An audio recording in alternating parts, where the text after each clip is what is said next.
Hello, this is Jordan, the Picture Peeper, back with another look at a custom book. Today we've got Stephen Bissette's Swamp Thing and Other Tales, my companion volume for the Rick Veitch Swamp Thing and Other Tales Artist Edition.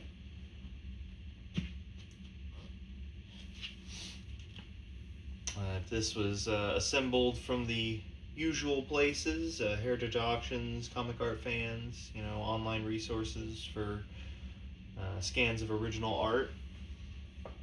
And kicking things off with this very last minute edition, much like the Rick Veitch volume had a last minute page from his upcoming Swamp Thing, this has a page from the upcoming Tyrant original art edition, which I am beyond excited for. It is my most anticipated release of the year. It is Jim Rugg designing a complete collection of Tyrant, Stephen Bissette's masterpiece dinosaur comic. If you haven't heard of it, you are in for a treat. I will put a link for their Kickstarter in the description for this video. It has not launched yet, but you can sign up and get notified when it does. But much like the Rick Veitch collection, this is a large chunk of Swamp Thing work, but I did manage to find a ton of stuff across his career. This will be a piece that shows up later from very early on, 1978. I believe this was when he was at the Kubert School. And you'll see throughout why his Swamp Thing work was so groundbreaking and celebrated. There's nothing like it, especially at the time. His hatred for the grid is well documented, and on these pages it shows. So here's our table of contents. We got his Swamp Thing work over here with all the pages I managed to track down, and over here wide collection of stuff all over the board. A lot of commission pages, very, very early independent self-published stuff, Kubert School work, all sorts of treasures. So digging in right off the bat, and for the majority of his Swamp Thing run, you'll see inks by John Totleben, who is, just his collaboration with Stephen Bissette is legendary. The two of them coming together was really magic on the page. And that collaboration was only strengthened by Alan Moore and Tatiana Wood. That title really is everything came together for it.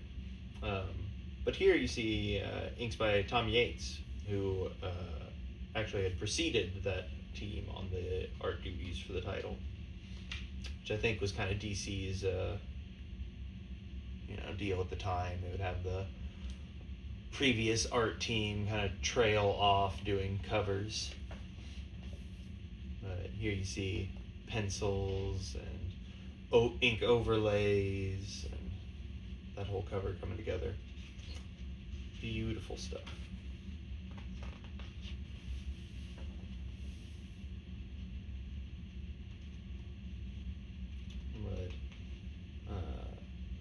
I came across this Swamp Thing run pretty early in my comic fandom. I, like a lot of people, had been turned on to Watchmen.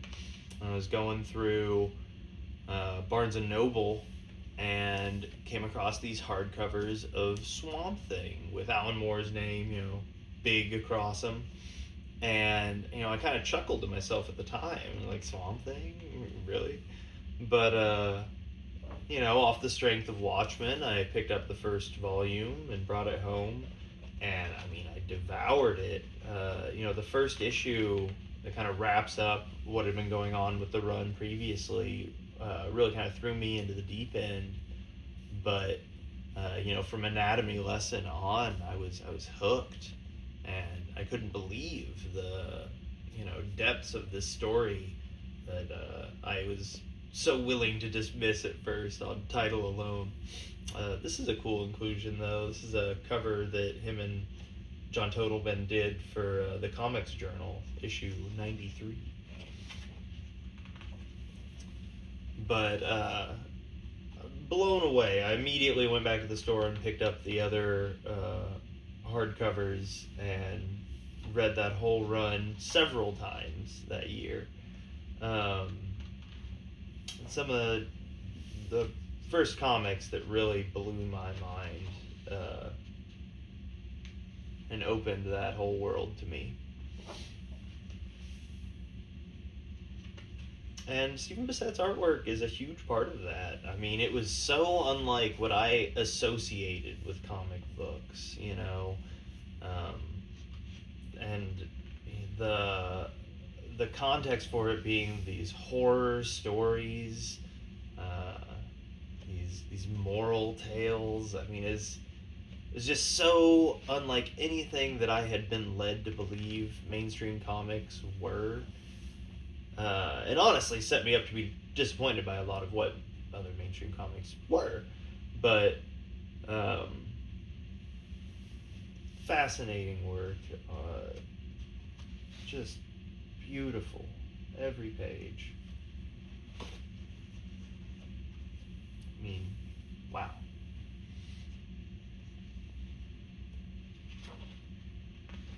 So, for those interested, this run is widely available. Here's Alfredo Alcala doing inks, who would do the majority of Rick Veitch's run as well. For those interested in reading this run, though, it is widely available in a ton of different formats. I mean, there's trade paperbacks, there's box sets, there's absolute editions. My personal recommendation would be the old hardcovers that I mentioned tracking down in that Barnes & Noble so long ago, because they're very respectful to Tatiana Wood's original coloring, which I am a huge fan of. The modern recoloring seen in the absolutes is very well done. It's just not to my taste for the title. I just think that very unique aligning of stars with the collaborative team on this title is so special, and Tatiana Woods is such a major part of that. I mean, her coloring is so distinct, just like everyone else coming to the title. She was really putting her all into it and trying to make something that was unlike anything seen in DC Comics at the time. And like everyone else, she totally succeeded, and I think that that's an important part of the title's history. But, not to poo-poo anyone who has the absolutes, because I have them too, and they're beautiful. And you love stuff like this. I've got the preliminary sketch for this cover. There'll be a couple more of those that show up throughout. There's a lot of preliminary sketches for covers that would end up go with other directions as well. But just what beautiful monsters and layouts. Yeah, here's some more of those preliminary covers.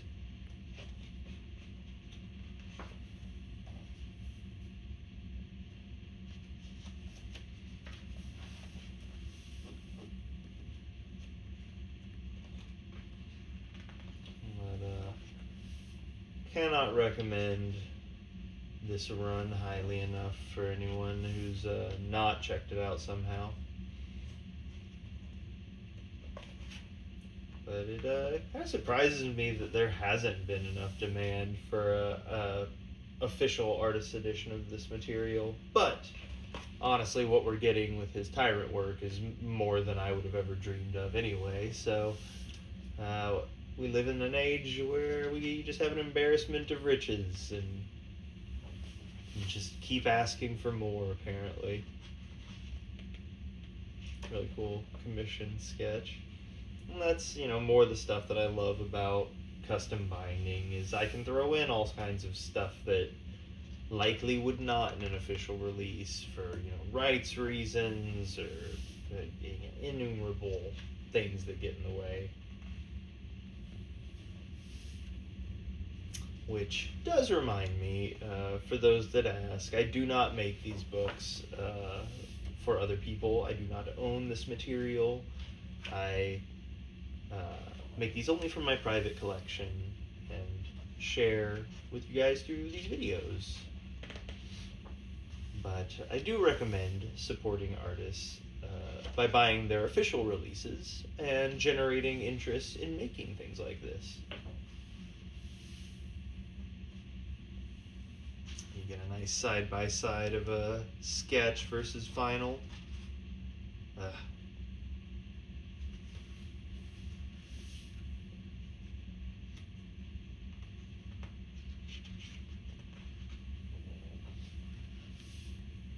Stephen Bissette actually has a number of ways that you can support him nowadays. In addition to his comics work, he's actually very prolific as a writer, primarily of nonfiction on lots of different topics like genre fiction. Fascinating stuff. I'll put a link in the description of this video for his Amazon store as well.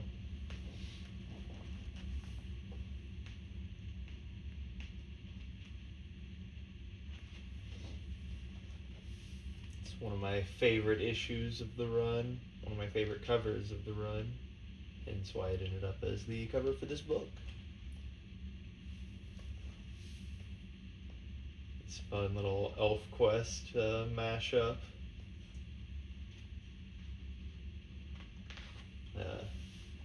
Obligatory recommend for ElfQuest for anyone that's not gone down that rabbit hole.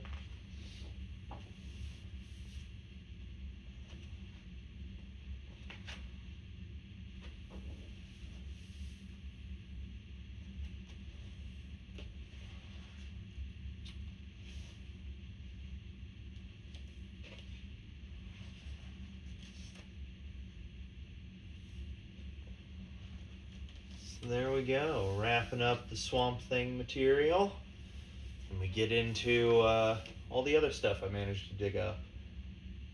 Got this blow up of a Godzilla commission. He's actually done some Godzilla comics, I believe. I don't own any of them though. I probably need to correct that. But these are fascinating to me. These are 1976 Jerome Peters and the Snake Women of Cahutes. But early Spider's Warehouse production. These are treasures to find. I love it whenever I find artists super early work. You know, you really see them finding their footing and learning visual language and how to do the basics. And I'm not surprised when I see someone like Stephen Bissette and their young pages look like this, which is to say very impressive to my eyes.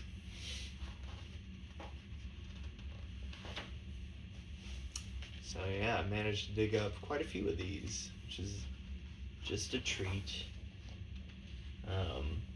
But then going out of that, we get into some of his Kubert School stuff. Stephen Bissette was one of the famous early Kubert School students. And, you can see here some inking exercises. At least that's what they were described as online. I've learned to take that stuff with a grain of salt. Stunning piece for Sojourn #1.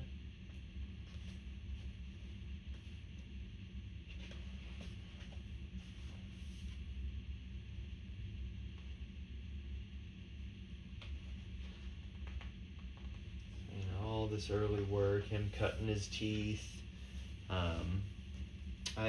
This is overlap with the Veitch book, but this is their first professional collaboration, Rick Veitch and Stephen Bissette. And then pages of Sergeant Rock.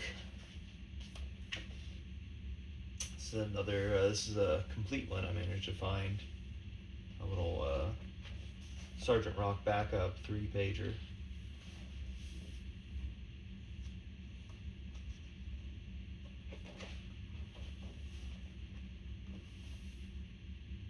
Heavy metal stuff.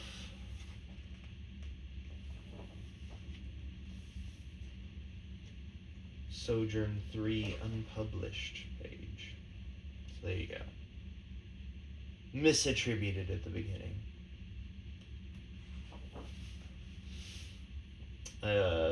Those pages of his infamous collaboration with Rick Veitch on the 1941 illustrated story, which, I talk about a little bit in the Veitch video as well, but for those that are curious, it's worth seeking out online. You can just search it up, it's easy enough, but Steven Spielberg's response letter to reading this comic book, it's priceless. It's priceless.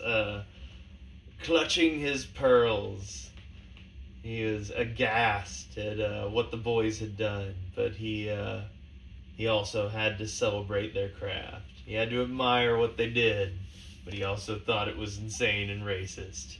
Which, give it a read, see for yourself. Make your own decisions. That's what I recommend in life. But it's a one-of-a-kind comic.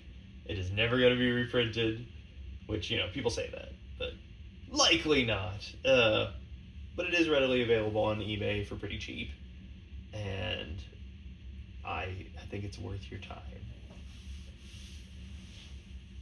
Some Dr. Wortham's comics. Cool splash pages. And just anytime you get Stephen Bissette doing monsters on a page, I'm gonna be there for it. It's stunning. Wow.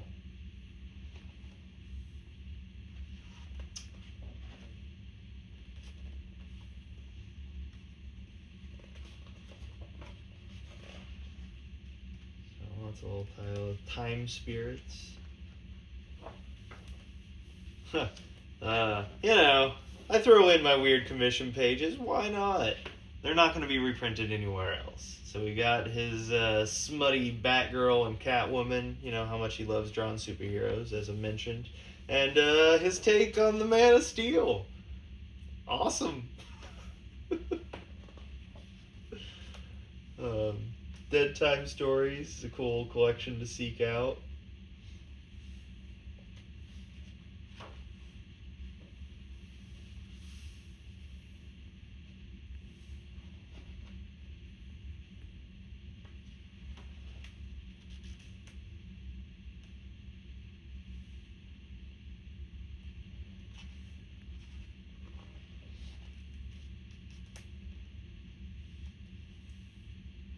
Timothy Truman's Scout.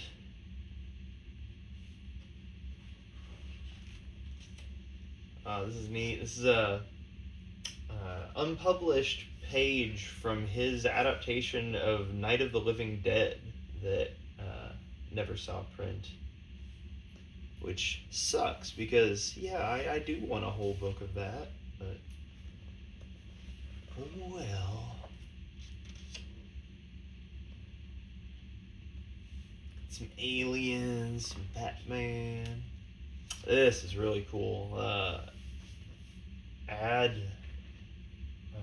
request form for Taboo, his famous independent publication that was the first place that From Hell saw print and saw early Charles Burns and all sorts of amazingly talented artists that he helped prop up and give a platform to.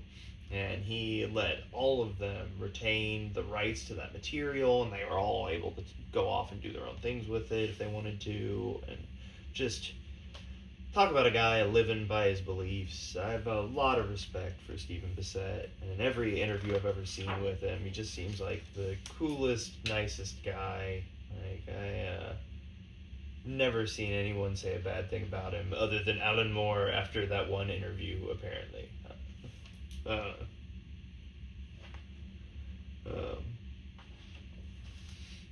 then finishing her off here, we've got this awesome Tyrant commission sketch, which before the announcement of their original art collection was the only Tyrant thing I was able to find, really, and I was really disappointed because that was material that I really wanted.